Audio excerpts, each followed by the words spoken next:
Students, अब हम एक क्वेश्चन देखेंगे यूनिट 1 जो एक्टिव और अदर जो टेक्निकल इंस्टीट्यूट्स हैं या यूनिवर्सिटीज़ हैं उसके यूनिट 1 में जो लास्ट टॉपिक अब सारे टॉपिक्स हमने लगभग वीडियो में अवेलेबल हैं, इस चैनल पे आप जाके देख सकते हो। एक क्वेश्चन जो आता है क्वीन मैकलेक्सकी मेथड से बूलियन को मिनिमाइज करने की जो टेक्निक है उसमें एक क्वेश्चन लेते हैं जिसमें हम एक बार इस बार डोंट केयर कंडीशन का भी इस्तेमाल करके देखेंगे कि डोंट केयर कंडीशन अगर आ जाए क्वेश्चन में तब उसको कैसे सॉल्व किया जाता है। जैसे एक क्वेश्चन हम लेते हैं, वो क्वेश्चन क्या है कि F A B C D is equal to summation M 7 9 12 13 14 और 15 प्लस डोंट केयर है 4 और 11। ठीक है, solve it using Quine McCluskey Boolean minimization technique, Boolean minimization technique. ठीक है, इसको सॉल्व करके देखते हैं। तो सबसे पहले क्या करना है कि स्टेप 1 क्या होता है कि represent given number in binary. इसको बाइनरी में सबसे पहले रिप्रेजेंट करते हैं। जैसे कौन कौन से नंबर्स हैं, 4 से स्टार्ट है, 4 7 9 11 12 13 और 14। ठीक है, तो इसको जब रिप्रेजेंट करेंगे तो किस तरह से रिप्रेजेंट करेंगे। 4 के लिए क्या हो जाएगा कि ये 4 बिट का है तो 4 बिट में लिखेंगे तो लिखेंगे क्या हो जाएगा 0 1 0 0। 7 के लिए 0 1 1 1। 9 के लिए 8 9 8 8 10 1 11। 12 के लिए 8 और 4 12। 8 4 12 1 13। 8 4 12 2 14। ठीक है ना, और एक और भी है 15 भी है, और 15 क्या लिखेंगे सभी 1। ठीक है, ये हो गया। दूसरा स्टेप 2। जब स्टेप 2 की बात करते हैं तो इसमें क्या करेंगे कि फॉर्म अ ग्रुप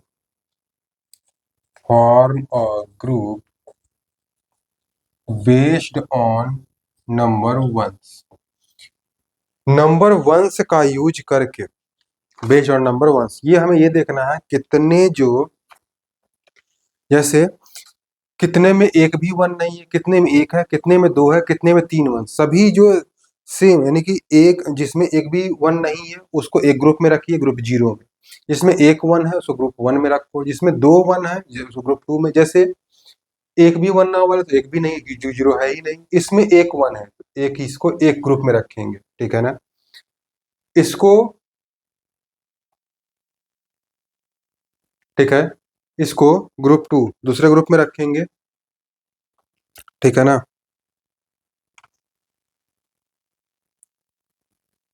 इसको और इसको, इसमें भी 2 वन है, इसमें भी 2 वन है, इसको एक ग्रुप में रखेंगे, ग्रुप 2 में, जिसमें 2 का मतलब जिसमें नंबर ऑफ वंस 2। ठीक है, इसको जरा देखते हैं। सबसे पहले क्या लिखेंगे, ग्रुप मीन टर्म और ए बी सी और डी। ठीक है, इसको लिखते हैं। जैसे सबसे पहले लिखेंगे ग्रुप 0, तो ग्रुप 0 तो है ही नहीं तो ग्रुप 0 नहीं लिखेंगे, ग्रुप 1। मतलब नंबर, यानी कि एक बाइनरी नंबर के अंदर नंबर ऑफ वंस की संख्या एक होनी चाहिए, तो वो सिर्फ एक है, वो है 4।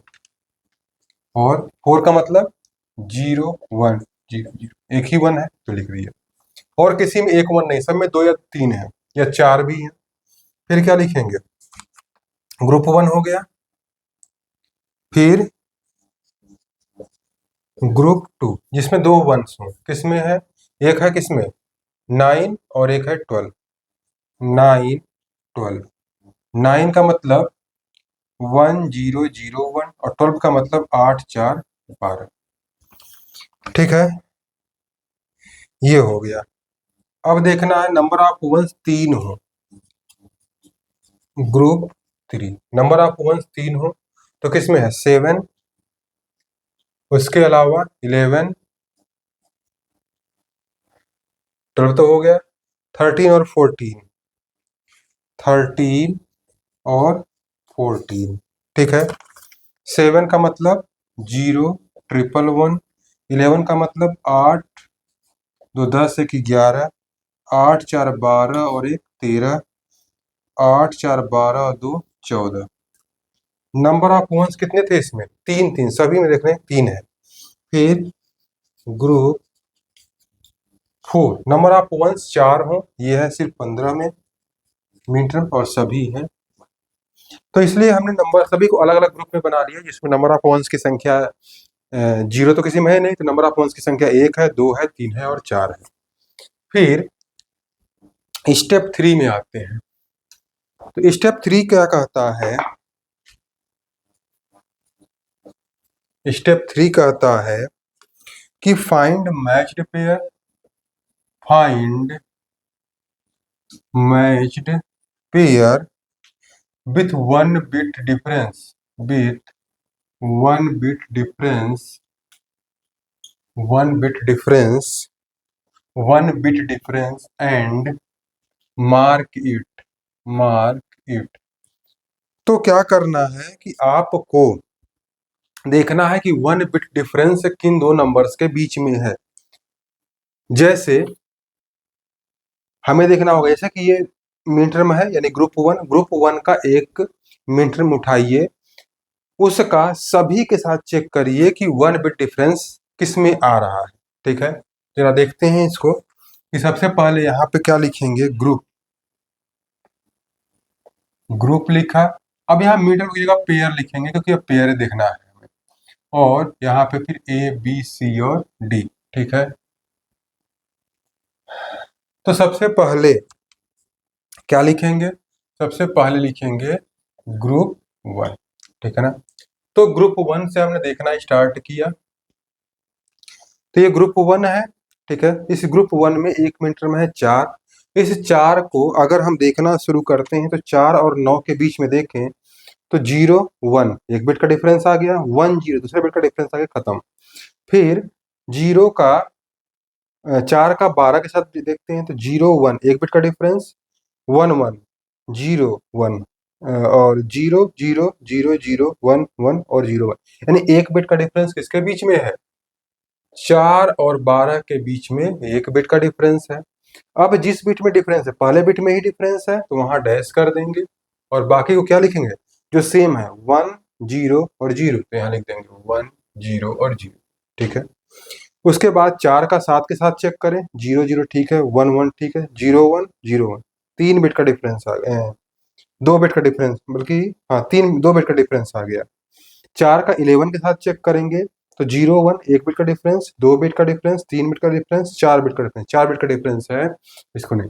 तो इसी तरीके से इस 4 का सभी के साथ चेक करेंगे, और सबके साथ अगर हम चेक करें तो अब 4 का किसी के साथ 1 बिट का डिफरेंस नहीं है, आप चाहो तो एक चेक कर सकते हैं। ठीक है, तो अगला जो, और जिसमें जिन दोनों को हम पेयर कर रहे हैं उसको पे टिक लगा देते हैं। जैसे हमने 4 का किसी साथ पेयरिंग कर दिया, 1 बिट का डिफरेंस किसी साथ है 12 के साथ, उसको टिक लगा देना है।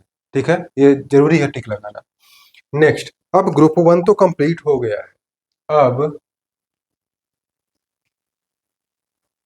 ग्रुप 2 में चेक करते हैं, यानी इस 9 का 4 से लेके और ऊपर होने हिसाब से चेक करेंगे, लेकिन 9 का तो 4 के साथ पहले चेक कर चुके हैं इसलिए जरूरी नहीं है।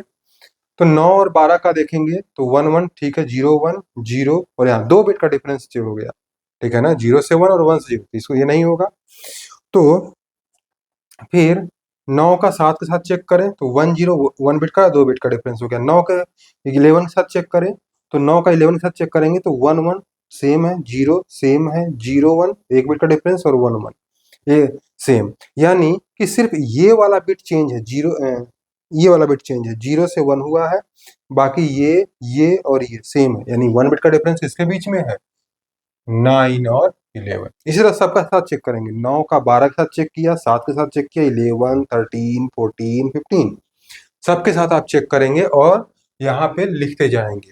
तो किस बिट में डिफरेंस हमको मिला था? हमको मिला था डिफरेंस जो 9, 11 में 1 सेम था, देखें तो 1 सेम है, 0 भी सेम है, थर्ड बिट में डिफरेंस है 1 0 डैश, और जो लास्ट बिट है वो है 1, तो 1 0 डैश 1, ये हो गया। इसी तरीके से 13 जरा देख लेते हैं, तो 1 1 0 1, 1 बिट का डिफरेंस 0 0 और 1 1, तो 9 और 13 का भी एक पेयर बनेगा जिसमें 1 बिट का डिफरेंस है। तो यहाँ पे तो कितना रह गया, 1 डैश 0 1, 1 डैश 0 1, 1 डैश 0 और 1, जिस बिट में डिफरेंस है उसको डैश कर देंगे। फिर 9 का 13 हो गया, 9 का 14 के साथ चेक करें तो इसमें 3 1 लगातार हैं और इसमें नहीं है, इसमें 2 0 0 है, 2 बिट का डिफरेंस आ गया। क्या 9 का 15 के साथ होगा? नहीं होगा। तो अब 9 वाला खत्म हो गया, अब 12 के साथ चेक करते हैं। तो 12 का जो सबसे पहला पेयर बनेगा, 12 का ऊपर जाएगा नहीं, 12 का 7 के साथ देखते हैं। 12 का 7 के साथ अगर हम देखें तो 1 0 0 1 नहीं होगा। 12 का अगर 11 के साथ देखें तो 1 1 1 0 और 0 1, तो ये 12 का 11 के साथ भी नहीं होगा। 12 का 13 के साथ देखें तो 1 1 1 0 और 0 से 1, ठीक है, 1 बिट का डिफरेंस है, तो 12 और 13 बनेंगे। 12 और 13 अगर बनेंगे तो 12 का देखें तो 1 1 0 1 1 0 डैश 1 1 0 और डैश, लास्ट बीच में डिफरेंस है। 12 और 14 का अगर देखें 1 1 और ये 0, तो क्या हो जाएगा, यहाँ पे सिर्फ एक बिट का डिफरेंस आ रहा है, तो 1 1 डैश 0। 12 और 14 में 1 1 डैश और 0।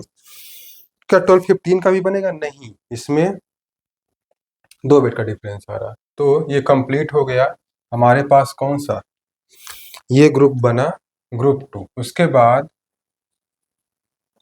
ग्रुप 3 देख लेते हैं।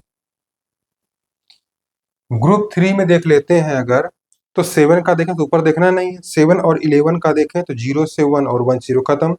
7 का 12 के साथ देखें तो इसमें भी 2 बिट का। 7 का 14 के साथ देखें तो इसमें भी 1 0 0 1, वो नहीं होगा। 7 का 15 के साथ देखें तो ये तीनों सेम है और 0 से 1, तो डैश 1 1 1, तो 7 15 होगा,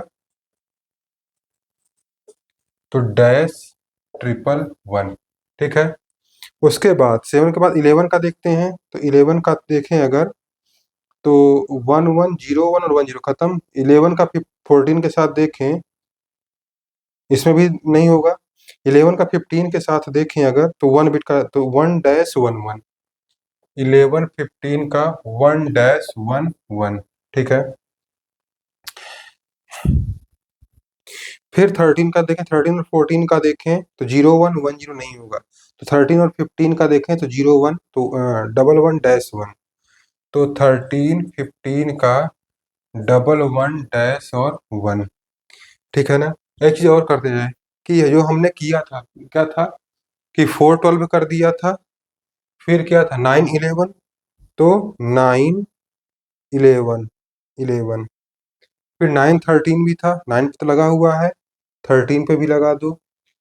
12 13 था तो 12 पे लगा हुआ है, 13 पे भी लगा हुआ है। 12 14 था, 14 पे भी लगा दिया।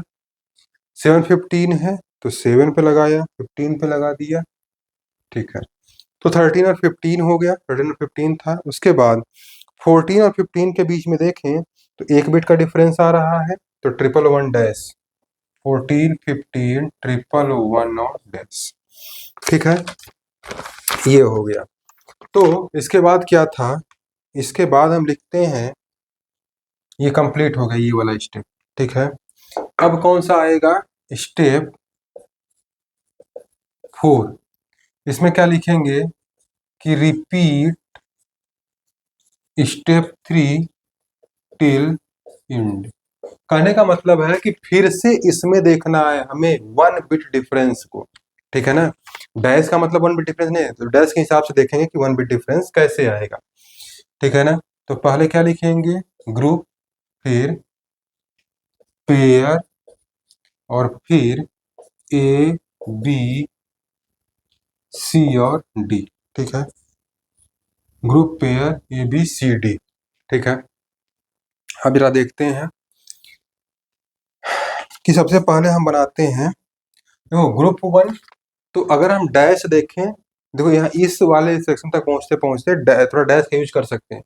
डैश यहाँ पे है और डैश यहाँ पे, इन दोनों कंपेयर, और कहीं कंपेयर करने की जरूरत नहीं है। डैश यहाँ 100 111 2 बिट का डिफरेंस आ रहा है, इसका मतलब कि इसका किसी के साथ नहीं होने वाला है, यानी ग्रुप 1 तो नहीं आने वाला। तो शुरुआत कहाँ से होगी, ग्रुप 2 से। ग्रुप 2 से शुरुआत होगी, तो सबसे पहले इस वाले को चेक करेंगे, ठीक है ना। तो यहाँ पे डैश है और यहाँ पे डैश है, अगर इन दोनों को देखें तो यहाँ 1 से 0, 0 से 1 2 बिट आ गया, तो ये खत्म हो, ये नहीं होगा। फिर यहाँ डैश है और यहाँ डैश है, तो यहाँ देखें 1 सेम है, 0 से 1 और 1 सेम है, तो यानी कि 1 डैश डैश 1, ठीक है ना। एक ये बनेगा और एक ये बनेगा, तो 9 11 13 15, तो 9 11 13 और 15, ठीक है ना। तो इसमें 1 डैश डैश 1, 1 डैश डैश 1, तो 1 डैश डैश 1, ठीक है। दूसरा अब कहाँ बन सकता है, अब बचा ये, यहाँ पे डैश है और यहाँ पे डैश है, ठीक है ना। तो 1 डैश, ये 0 से 1 तो डैश और 1, 9 13 11 15, 9 13 11 15, तो 1 डैश डैश 1। देखो इसमें जो मीन टर्म्स आ रहे हैं ये और सेम है, इसीलिए भले ही ऑर्डर आगे पीछे हो, ए बी सी डी की वैल्यू भी सेम ही आ रही है, ठीक है ना। ये हो गया। उसके बाद यहाँ पे देखते हैं, यहाँ पे डैश है और यहाँ पे डैश है, ठीक है ना। तो 1 1 0, तो यहाँ 1 1 1, तो 0 से 1 यानी कि डैश, तो 1 1 डैश डैश, ठीक है ना। तो 12 13 12 13 14 15 14 15 क्या आया था, 1 1 1 डैश डैश 1 1 डैश डैश, ठीक है। फिर ये वाला है, इसको अगर चेक करेंगे तो ये इसके साथ चेक होगा, तो 1 1 डैश, ये देखो 0 से 1 से चेंज हो रहा है, तो 1 1 डैश डैश 1 1 डैश डैश, और इसमें आ कौन कौन से रहे, 12 14 और 13 15, तो 12 14 13 और 15, ठीक है ना। ये हो गया। क्या इसके अलावा कुछ अभी नहीं हो सकता, क्योंकि इसका किसी के साथ नहीं हो रहा। ग्रुप 3 में अगर हम चेक करें तो इसका किसी के साथ नहीं होगा, कि इसके साथ ये हो ही नहीं रहा, तो किसी के साथ नहीं होगा। तो इसके बाद अब ये स्टेप्स खत्म हो जाते हैं। अब इम्प्लीकेंट्स टेबल बनाना है, ठीक है।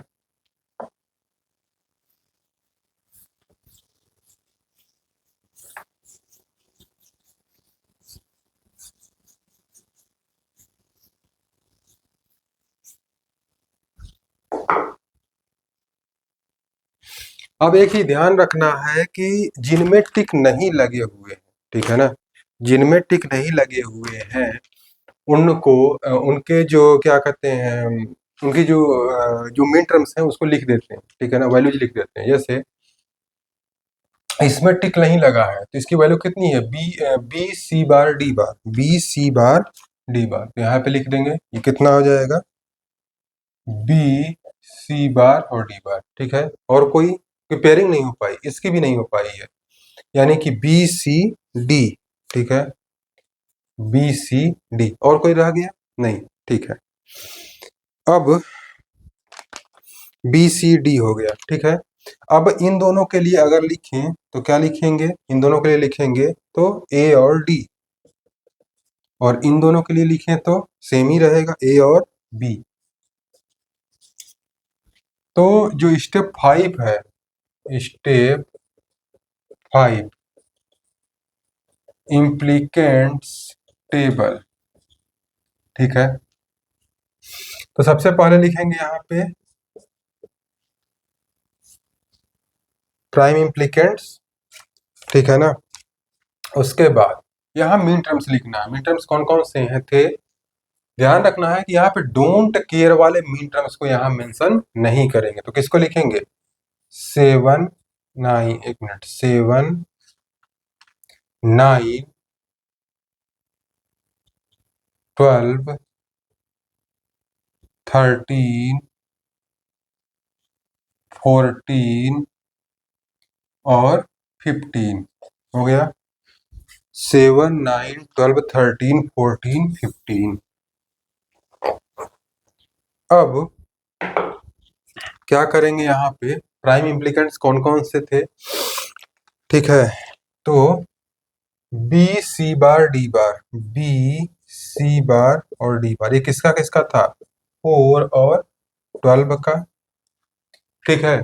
अगला कौन सा था, B C D, B C D ये किसका था, 7 और 15 का। अगला कौन सा था, ए डी, ए डी ये किसका था, 9 11 13 15, 9 11 13 और 15। लास्ट था ए बी, ये किसका किसका था, 12 13 14 15, 12 13 14 और 15, ठीक है। अब जो यहाँ मीन टर्म्स मेंशन किए गए उसको यहाँ पे क्रॉस करेंगे, ठीक है। तो 4 तो इसमें है ही नहीं, 12 है तो 12 पे क्रॉस किया। यहाँ पे 7 15 तो 7 और 15 पे क्रॉस किया। यहाँ पे 9 11 11 नहीं है, 13 15 13 और 15 पे क्रॉस किया। फिर 12 13 14 और 15 पे क्रॉस किया। उसके बाद इसके बाद हम कॉलम वाइज देखते हैं। देखिए कॉलम वाइज देखेंगे तो जिसमें एक सिंगल क्रॉस लगा है उसको सर्किल कर देंगे, ठीक है ना। इसमें भी सिंगल क्रॉस है, इसमें दो है, इसको नहीं करेंगे, इसमें भी दो है, इसमें सिंगल है, ठीक, इसमें दो, इसको छोड़ दें। अब उसके बाद हम रो वाइज देखते हैं और एक लाइन खींचते हैं जिसमें सर्किल बने हुए हैं। जैसे पहले वाले में सर्किल नहीं बना हुआ है तो इसको हम नहीं लेंगे, ठीक है। दूसरे वाले में सर्किल है तो एक ये हो गया, इस वाले में भी सर्किल है और इस वाले में भी सर्किल है, ठीक है ना। तो इसका जो सॉल्यूशन आएगा, इसका जो सॉल्यूशन आएगा यह ए बी सी और डी इक्वल टू आ जाएगा, यही वाले इम्प्लीकेंट्स लेंगे प्राइम इम्प्लीकेंट्स, इसमें होगा B C D plus A D plus A B, ठीक है ना, ये वाला नहीं आएगा। अब जरा इसको किससे देख लेते हैं, अब इसको जरा देख लेते हैं के मैप के इस्तेमाल करके, कि के मैप का इस्तेमाल करके देखें कि क्या ये आंसर मैच कर रहा है या नहीं मैच कर रहा है।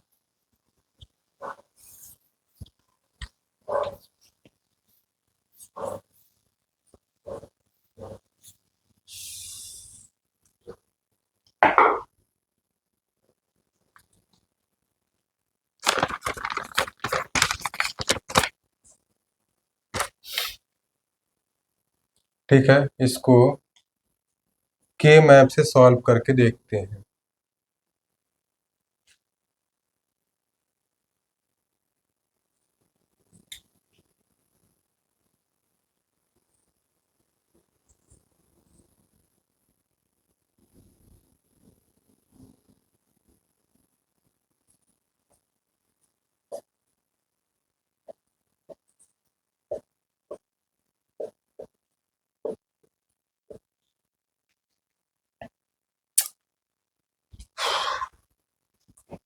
यहाँ सी डी वाला बटन,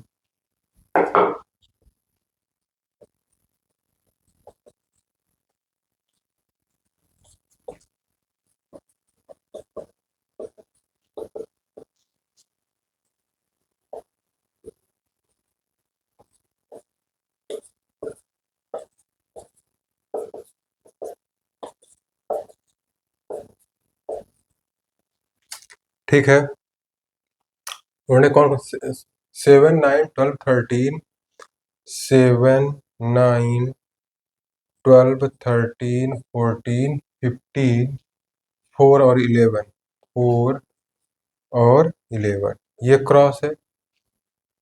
ठीक है, तो सबसे पहले इसमें क्या बन सकता है, ये 1 का एक ग्रुप बन सकता है, ये क्वाड बन गया, ठीक है ना, एक ये क्वाड बन गया और एक रह गया तो एक ये बन गया। ठीक है, अगर इसके लिए लिखें, इन दोनों में क्या कांस्टेंट है, रो वाइज बी और यहां से सी डी।